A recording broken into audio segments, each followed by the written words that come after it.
Assalamualaikum warahmatullahi wabarakatuh. Nama saya Rini Apriliani. Di sini saya sebagai instruktur dari LKP Erikom. Nah, beradanya saya di sini untuk menjelaskan komponen-komponen yang akan digunakan untuk merakit komputer. Adapun komponen-komponennya itu sudah saya sediakan di sini. Nah, jadi sebelum saya masuk ke bagian komponennya, saya akan menjelaskan sedikit komputer itu. Komputer itu adalah sebuah alat yang digunakan untuk mengolah data yang nantinya dapat ditentukan oleh user atau pengguna. Nah, pengguna itu adalah manusia, seperti saya dan kalian. Jadi, di dalam komputer itu ada bagian-bagian komponennya. Nah, bagian komponen yang pertama itu adalah input device. Jadi, input device-nya itu yang pertama mouse. Jadi mouse ini ada macam-macamnya. Ada dia yang menggunakan kabel dan ada yang tidak menggunakan kabel. Selanjutnya, bagian input device itu juga terdapat keyboard. Kenapa disebut input device? Karena dia yang memasukkan. Jadi, apa yang kita ketik di sini nanti bakalan masuk ke bagian komputernya. Selanjutnya, yang kedua itu adalah output device. Output device itu, yang pertama itu monitor. Kenapa dianya disebut sebagai output device? Karena dia yang menampilkan, dia mengeluarkan gitu. Jadi, selain monitor, ada yang namanya headset. Ini. Jadi nanti yang ada di sini suaranya itu bakalan keluar dari headset. Selain headset itu ada yang namanya speaker. Selanjutnya, yang ketiga itu adalah processing device. Jadi processing device itu yang pertama adalah prosesor. Prosesor itu ini bentuknya kecil. Walaupun dia kecil, dia adalah sebagai otak dari komputernya. Kenapa disebut sebagai otak? Karena dia yang mengolah dari aritmatika menjadi keluaran seperti gambar, video. Yang mengolah itu adalah prosesor. Nah, di prosesor ini ada tanda-tanda untuk pemasangannya nanti di motherboardnya. Tandanya itu ada di ujung, tanda panah ini segitiga di ujung. Sama juga di bagian motherboardnya juga. Dia itu ada tanda panahnya juga. Kenapa dikasih tanda panah? Karena untuk menentukan pemasangan dari prosesornya. Kalau kita memasangnya itu terbalik atau salah, jadi jarum-jarum prosesornya itu bisa patah. Nah, kalau sudah patah, itu bisa mengganggu untuk menghidupkan komputernya nanti. Bisa jadi komputernya nanti nggak akan nyala. Selanjutnya, terdapat motherboard. Jadi, motherboard ini digunakan untuk menyatukan semua komponen.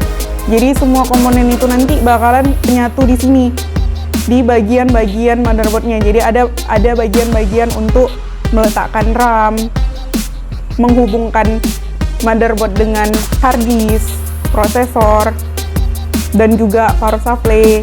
Selanjutnya terdapat storage device. Storage device itu ada yang namanya RAM.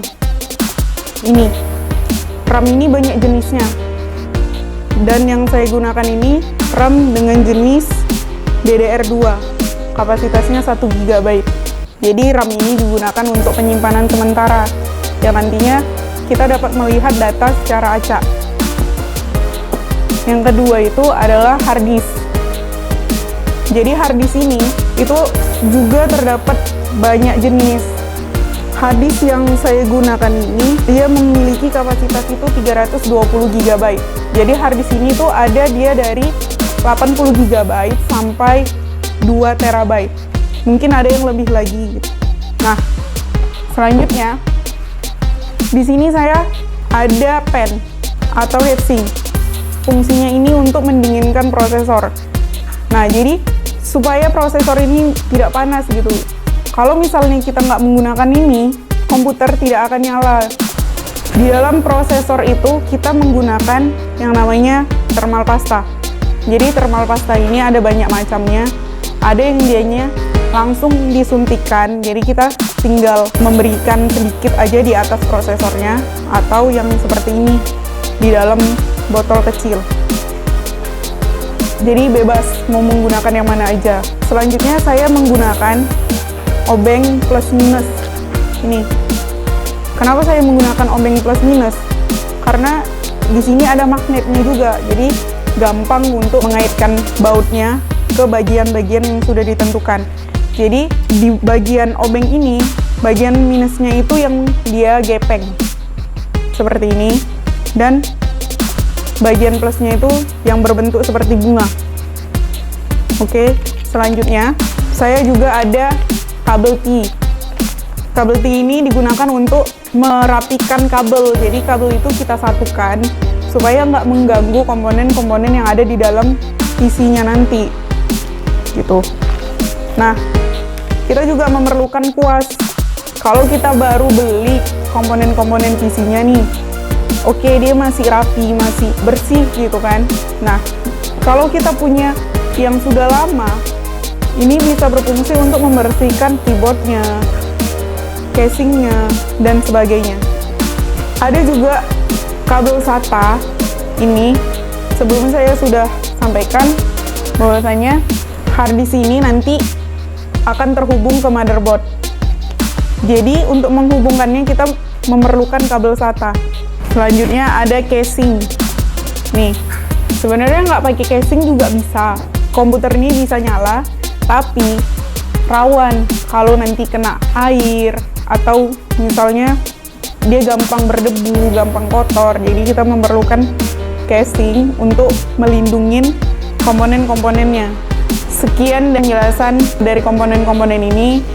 Untuk kekurangan saya mohon maaf. Assalamualaikum warahmatullahi wabarakatuh.